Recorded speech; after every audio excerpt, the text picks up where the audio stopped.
Hello everyone, welcome to brain shocks. तो इस video में गेट के एप्टीट्यूड के कुछ प्रीवियस ईयर क्वेश्चंस करेंगे। ठीक है, 5 क्वेश्चंस होंगे, उसका सोल्यूशन देखते हैं। तो फर्स्ट क्वेश्चन है कि 25 person are in a room, 15 of them play hockey, 17 of them play football and 10 of them play both hockey and football. Then number of persons playing neither hockey nor football. ठीक है, तो इसको Venn diagram की help से करते हैं।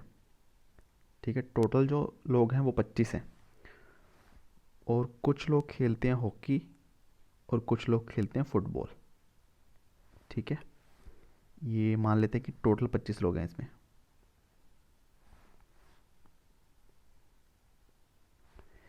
अभी ये सर्कल है हॉकी का।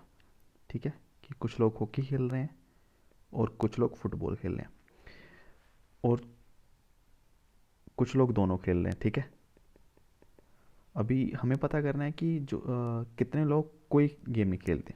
तो पहले तो हम वो निकालते हैं कि कितने लोग कुछ ना कुछ खेल रहे हैं। ठीक है, कि पहले देखो नंबर ऑफ हॉकी कितने खेल रहे हैं, 17, 17। और फुटबॉल कितना खेल रहे हैं, 10। सॉरी, हॉकी खेल रहे हैं 15, फुटबॉल खेल रहे हैं 17 और जो दोनों खेल रहे हैं मतलब हॉकी इंटरसेक्शन फुटबॉल, ठीक है, वो खेल रहे हैं 10, मतलब ये वाला पार्ट। अब अगर हम ये बात करें कि टोटल कितने लोग हैं जो कुछ ना कुछ खेल रहे हैं, चाहे एक हॉकी खेल रहे हैं या फुटबॉल खेल रहे हैं, दोनों खेल रहे हैं। ठीक है, तो उसका क्या फॉर्मूला होता है, NH number of football minus जो दोनों कॉमन दोनों गेम खेल रहे हैं। तो 15 प्लस 17 माइनस 10, 32 माइनस 10, 22। ठीक है, तो अपने पास टोटल लोग आ गए जो कुछ ना कुछ खेलते हैं, लाइक या तो हॉकी खेल रहे हैं या फुटबॉल खेल रहे हैं, दोनों खेल रहे हैं। और टोटल पर्सन थे 25। तो कितने लोग हैं जो ना हॉकी खेलते हैं ना football, 25 minus 22 is equal to 3। ठीक है, इसका डी आंसर हो गया। सेकेंड क्वेश्चन दिया है, वो दिया है 137 प्लस 276 इज इक्वल टू 435। तो पूछा उन्होंने 731 प्लस 672 का एडिशन कितना होगा। तो ये अगर क्वेश्चन देखा जाए तो ये ऑक्टेल में दिया हुआ है, बेस 8 एडिशन दिया हुआ है। क्यों, वो हमें कहाँ से पता चलता है, अगर देखा जाए कि 7 और 6 का जो सम है वो 5 आ रहा है। ठीक है, तो इसका मतलब सबसे पहला तो इसमें देखो सबसे बड़ा डिजिट जो है 7 है, तो इसका मतलब जो बेस है वो 8 या 8 से ज़्यादा होगा। ठीक है, डेसिमल हो नहीं सकता क्योंकि डेसिमल तो फॉलो कर नहीं रहा। 7 और 6 13 होते तो 3 आता। ठीक है, तो उसमें ऑक्टल पे चेक कर सकते हैं हम। देखिए 137 ऑक्टल में प्लस 276 वो 435 बनेगा।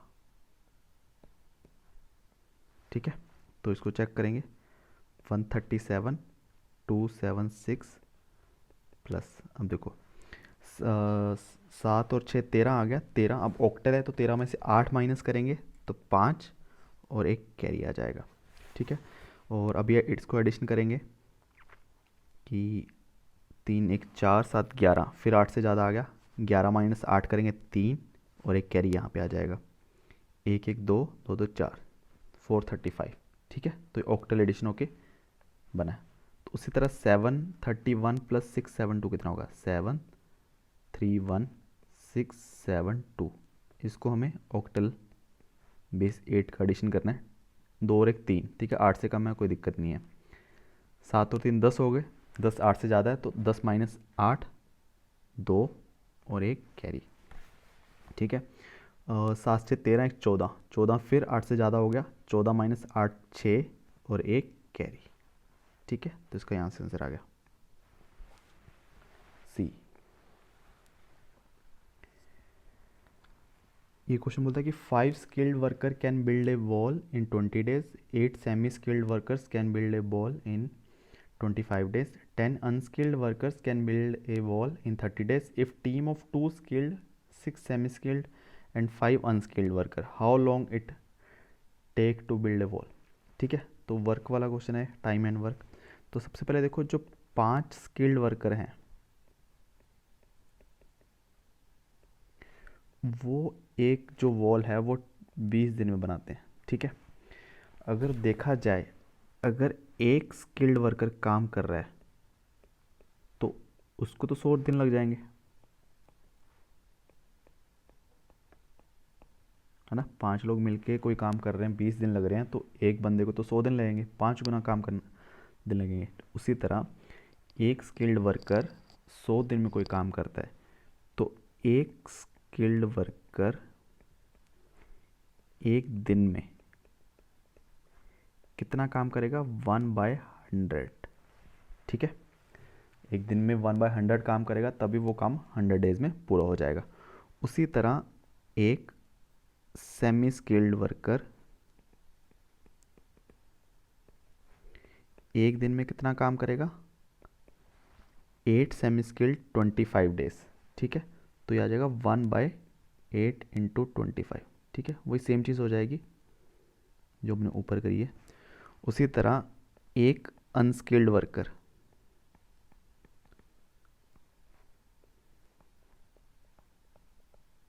वो एक दिन में कितना काम करेगा, वो एक दिन में करेगा 10 अनस्किल्ड वर्कर हैं, 30 दिन में काम करते हैं, तो एक बंदा एक दिन में 10 इंटू 30 1/300 काम करेगा। ठीक है, तो हमें पता चल गया एक स्किल्ड वर्कर एक दिन में 1/100 काम करता है, एक सेमी स्किल्ड एक दिन में 1/200 और एक अनस्किल्ड 1/300। ठीक है, फिर उन्होंने बोला कि अगर एक टीम बनाई जाए जिसमें 2 स्किल्ड वर्कर हो, 6 सेमी स्किल्ड हो, 5 अनस्किल्ड हो, तो वो कितना दिन लगाएंगे वॉल बनाने में।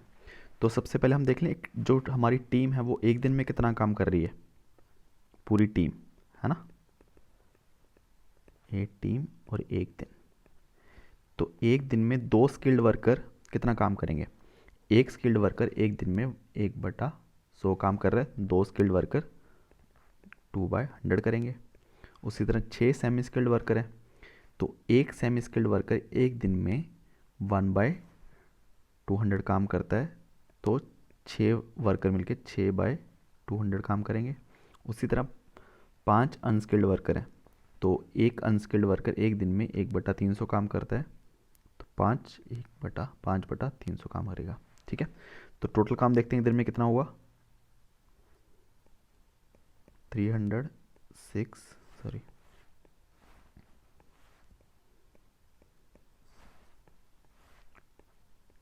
12 18 10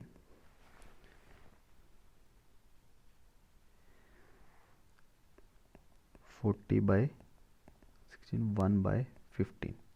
ठीक है, तो हमारी जो टीम है वो एक दिन में 1/15 काम करती है, तो पूरा काम करने में कितने दिन लग जाएंगे, 15। ठीक है, एक दिन में कितना काम हो रहा है, 1/15, 15 दिन में कितना काम हो जाएगा पूरा। ठीक है, तो डी आंसर आ गया।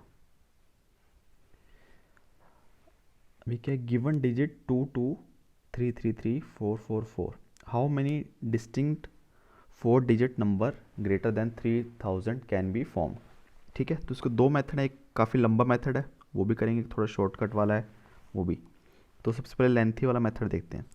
तो अभी जो हमने नंबर बनाने हैं, सबसे पहले देखो अपने पास नंबर कौन कौन से हैं, अपने पास 2 हैं, 2 3 3 है, 4 4 है। ठीक है, अभी जो अगर हमें 3000 से ऊपर नंबर बनाना है तो हमारा जो 1000 प्लेस पे डिजिट आया तो 3 हो या 4 हो। ठीक है, तभी वो नंबर, फिर उसके बाद कोई भी कॉम्बिनेशन बनाएंगे वो हमेशा 3000 से ऊपर ही होगा। तो सबसे पहले हम क्या करते हैं कि मैं यहाँ पे 3 रख लेता हूँ,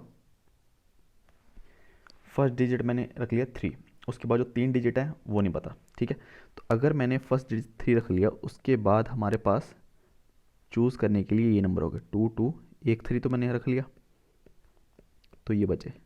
ठीक है, या तो अब सारे कॉम्बिनेशन बना के देख लो कि अगर मैं 2 2 3 में से नंबर बनाऊंगा, ठीक है, तो इसके कॉम्बिनेशन कितने बनेंगे, कि या तो मैं 2 2 3 कर लूँ, तो अपने पास ये नंबर बनेगा 323, या बनेगा 3232, या फिर 3322। ठीक है। उसी तरह अगर मैं देखूं कि 224 लूँ, तो जैसे इसके 3 केस बने हैं, इसके भी 3 केस बनेंगे। ठीक है। या फिर उसके बाद अगर मैं लूँ 233, तो इसके भी 3 केस बनेंगे। फिर यहाँ पर मैं 244, इसके भी 3 केस बनेंगे। ठीक है। तो उसके बाद अगर देखा जाए 234, इसके 6 केस बन जाएंगे। ठीक है, क्योंकि तीनों डिजिट अलग अलग है। तो इसके बाद देखो, अभी हमने 2 बार 2 लेके देखे। ठीक है। उसके बाद हमने 1 एक बार 2 लिया। ठीक है। सारे कॉम्बिनेशन ऑलमोस्ट 2 के बन गए। अभी हम क्या करते हैं, एक बार हम 3 लेते हैं। ठीक है।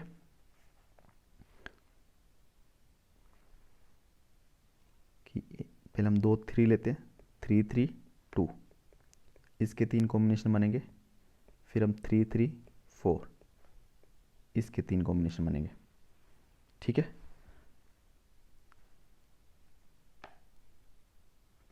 सॉरी, इसको नहीं लेंगे हम, क्योंकि ऑलरेडी हम इसको हम यहाँ पे कंसीडर कर चुके हैं। ठीक है। तो 334 ही लेंगे ओनली। या फिर अभी हम अगर 2 3 के साथ एक 4 या 2 होगा, वो हम यहाँ पे ले चुके हैं। अभी हम एक 3 लेते हैं और फिर क्या करते हैं, 3 के साथ 2 2 भी नहीं ले सकते, क्योंकि वो भी यहाँ पे आ चुका है। ठीक है। 3 के साथ ओनली 4 4 लेके देखते हैं। ठीक है, वो नहीं हुआ है, तो इसके भी 3 केस बनेंगे। ठीक है। और उसके बाद हम 3 to 4 भी नहीं कर सकते, क्योंकि हम वो भी यहाँ पे कर चुके हैं। ठीक है। तो इसके अलावा अपने पास अगर बचता है, या तो अपने पास बचे हैं 3 4, तो 3 4 हो सकते हैं पहली बात तो इसका एक ही केस बनेगा। ठीक है। और या तो हम 2 4 लेके देखते हैं। 2 4 के साथ 2 हम ये केस ले चुके हैं, तो वो भी नहीं चलेगा। और 2 के 4 के साथ 3 भी ले चुके हैं। ठीक है। तो इसका भी कोई मतलब नहीं है। तो अभी आई थिंक पूरे केस हो चुके हैं, क्योंकि अगर हम 1 4 लेंगे, एक 4 लेंगे, तो उसके साथ 2 2 हो सकते हैं, वो वाला केस भी हो चुका है। ठीक है।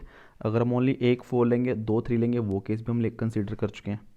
अगर हम 4 के साथ 3 2 लेंगे, वो भी केस कंसिडर कर चुके हैं। ठीक है। तो सारे केस इसमें हो गए हैं। तो इसमें टोटल केस बनते हैं 3 3 6 3 9 3 12 6 18 3 21 3 24 1 25। ठीक है।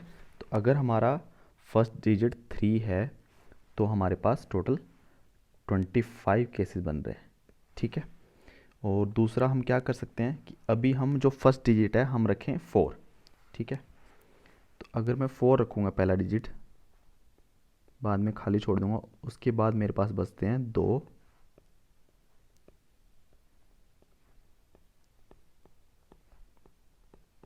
4 4 4। ठीक है। उसको भी अगर हम सेम मेथड से करना चाहें, कि पहले मैं अपन चूज़ करते हैं 2 2 3, तो इसके 3 केस बनेंगे। फिर 2 2 4, इसके भी 3 केस बनेंगे। तो उसके बाद हम एक 2 लेके देखते हैं, बाकी 3 और 4। एक 2, फिर दोनों 3, इसके भी 3 केस।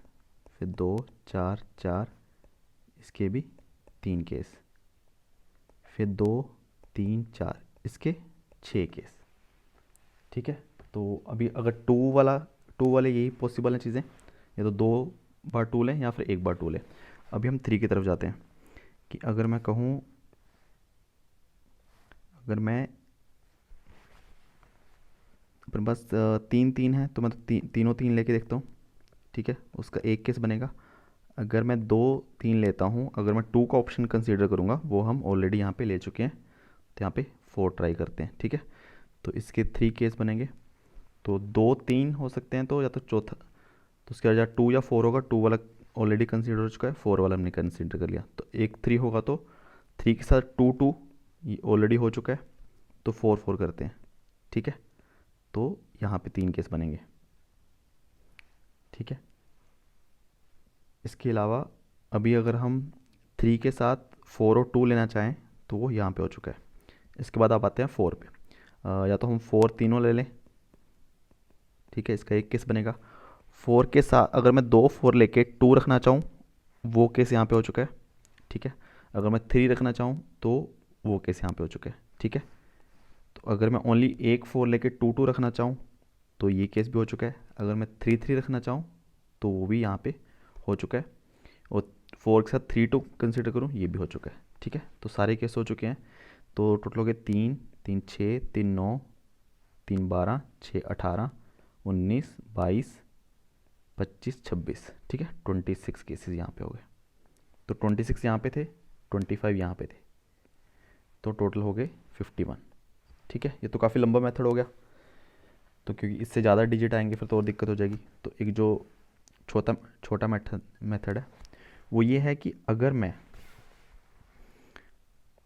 3 रखता हूँ यहाँ पे, ठीक है, तो मेरे पास जो डिजिट हैं वो हैं 2 2 3 3 4 4 4, ठीक है। तो अब देखो, अगर हर प्लेस पे अगर कंसीडर करें तो यहाँ भी 3 ऑप्शन है कि यहाँ पे 2 3 या 4 आ सकता है, यहाँ भी 2 3 या 4 आ सकता है, यहाँ भी 2 3 या 4 आ सकता है, ठीक है। तो अपने पास 3 ऑप्शन इसके लिए इंटू 3 ऑप्शन इसके लिए, 3 इसके लिए, टोटल 27 केसेस बन गए, ठीक है। बट अगर हम देखें, 2 नंबर जो हैं 3 2 2 2, ठीक है, ये केस कभी नहीं बनेगा क्योंकि अपने पास ओनली 2 2 है, ठीक है। तो ये नंबर नहीं आएगा जो हमने अभी कंसीडर किया, और एक नहीं आएगा ये वाला, ठीक है, क्योंकि यहाँ पे हमारे पास 3 3 नहीं है, ओनली 2 3 है, ठीक है। तो अपने पास जो केसेस कितने बचे, 27 माइनस 2 25, ठीक है। सेम चीज़ जो हमने यहाँ पे करी, यहाँ भी 25 केसेस बनाए थे। उसी तरह अगर मैं देखूँ,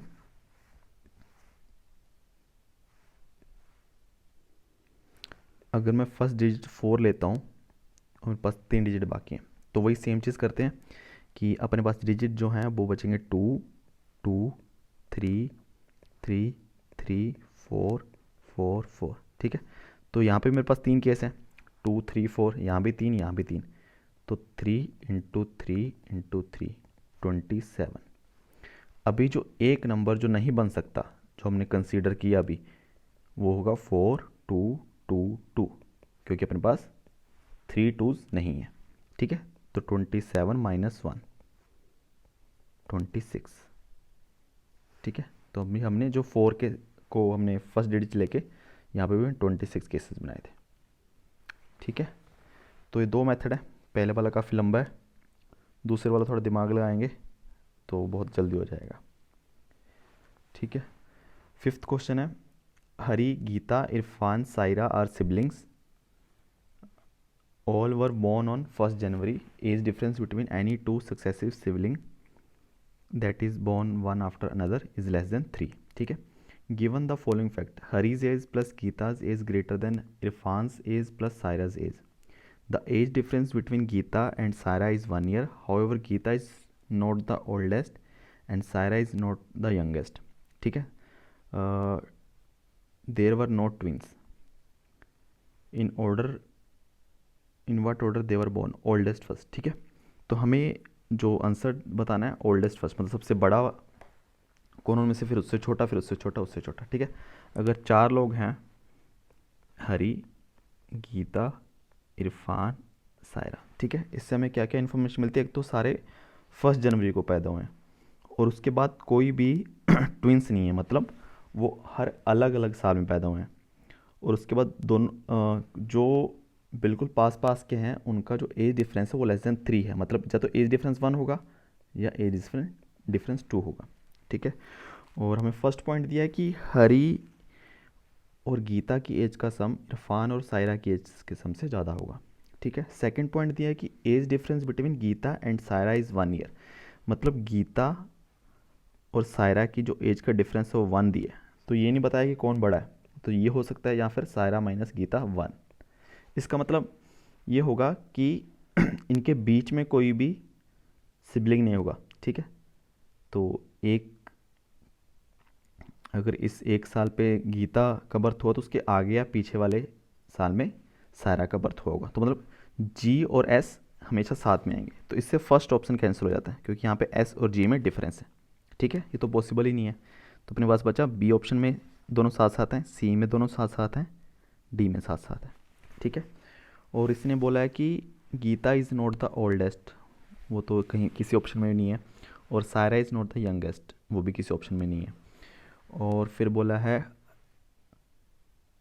फर्स्ट ऑप्शन बोला है हरी प्लस गीता की एज, इरफान और सायरा की एज। ठीक है, तो अगर इसमें ऑप्शन में देखें, अगर मैं ये कंसीडर करूं फर्स्ट ऑप्शन कि जो गीता की एज है वो गीता सायरा से बड़ी है। ठीक है, तो गीता की एज जो है सायरा से बड़ी है। ठीक है, तो वो जो ऑप्शन है, अगर हम इसमें जो ऑप्शन हैं अपने पास आंसर हैं, तो जो फर्स्ट वाला है वो उसकी एज सबसे बड़ी है। ठीक है, फिर कम एज वाला कम एज वाला, तो सी ऑप्शन में ऐसा हो रहा है, जो ये वाला केस कंसीडर कर रहे हैं। ठीक है, तो सी ऑप्शन में ये चीज़ हो रही है। तो अगर मैं देखूँ जी गीता की एज सायरा से बड़ी है, ये मैं पहले कंसीडर कर रहा हूँ। उसके बाद हमें पता चलता है कि इरफान की एज यहाँ पे हरी से बड़ी है। ठीक है, सी ऑप्शन में। तो अगर हम दोनों को प्लस करें, यहाँ पे गीता की एज सायरा से बड़ी है, इरफान की एज से बड़ी है। ठीक है, तो इसका मतलब क्या हो सकता है कि इरफान जो है, अगर हम मिनिमम एक एक का डिफरेंस भी लें, ठीक है, अगर गीता और इनका डिफरेंस जो है 1 है, मतलब अगर एस एक्स है, जी है x+1। ठीक है, अगर मैं मिनिमम कंसीडर करूं कि एक एक का डिफरेंस भी है, तो उसका मतलब क्या होगा, जो h है वो सायरा से छोटा है तो x-1 होगा, और जो इरफान है वो गीता से एक साल बड़ा, मतलब x+2। ठीक है, तो सी ऑप्शन में अगर मैं देखूं, फर्स्ट कंडीशन चेक करते हैं, हरी की एज प्लस गीता की एज जो है वो बन रही है x-1 प्लस गीता की ये रही x+1, वो बन रही है 2x। उसी तरह इरफान और सायरा की एज जो बन रही है वो बन रही है x+2 प्लस एक्स। ठीक है, 2x+2। ठीक है, तो फर्स्ट ऑप्शन यहाँ पे सेटिस्फाई नहीं हो रहा। ठीक है, और तो इसलिए हम ये चीज़ कंसीडर नहीं करेंगे। तो जो S- ये कंसीडर करेंगे कि सायरा जो है वो गीता से बड़ी है, तो इसका मतलब सी ऑप्शन गया, या तो बी होगा या डी होगा। ठीक है, अभी हमारे पास ओनली जो फर्स्ट है ये बचता है चेक करने के लिए, तो एस जो है ग्रेटर देन जी है।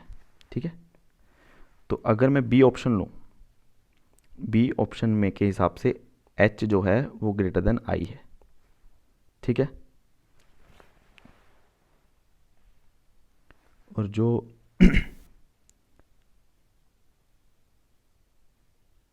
एच ग्रेटर देन आई है, तो अगर मैं ये मानूं कि एस जी की एज जो है वो एक्स है, एस की एज x+1 है। ठीक है, एच की एज जो है वो x-1, इरफान की एज जो है x-2 है। ठीक है, तो अगर मैं ऐड करें हम हरी और गीता की एज, हरी और गीता की एज, ये ऑप्शन नहीं बन रहा। अगर हम डी ऑप्शन देखें, इसमें बी ऑप्शन में अभी भी कन्फ्यूज़न है, डी ऑप्शन देखते हैं। डी ऑप्शन के हिसाब से एस ग्रेटर देन जी है। ठीक है, और आई जो है ग्रेटर देन एच है। तो अगर मैं दोनों को सम करूँ, एस प्लस आई जो है वो ग्रेटर देन हो जाएगा जी प्लस एच। ठीक है, सायरा और इरफान की एज का सम गीता और हरी की एज से ज़्यादा है। ठीक है, तो वो 1 में सेटिस्फाई नहीं हो रहा, मतलब डी भी गलत है, तो बी ओनली सही है। तो बी में ऑप्शन कैसे हो सकता है, जो हमने कंसीडर किया है यहाँ पे, कि मैंने कंसीडर किया कि जो एज डिफरेंस है वो क्या है, 1-1 कंसीडर कर लिया, तो इसमें ये ऐसा होता होगा कि जो एच और आई में जो डिफरेंस है वो 2 साल का डिफरेंस होगा, तब हमारा बी ऑप्शन सही हो जाएगा। ठीक है, उस हिसाब से अगर मैं एच प्लस जी करूँ, वो बन रहा है x-1 प्लस एक्स 2x-1, और s प्लस आई जो बन रहा है वो बन रहा है x प्लस x-3 3, ठीक है, sorry x plus 1 plus x minus 3, 2x minus 2, ठीक है। तो ओनली बी ऑप्शन अपने पास सही बन रहा है, ठीक है। Thank you for watching.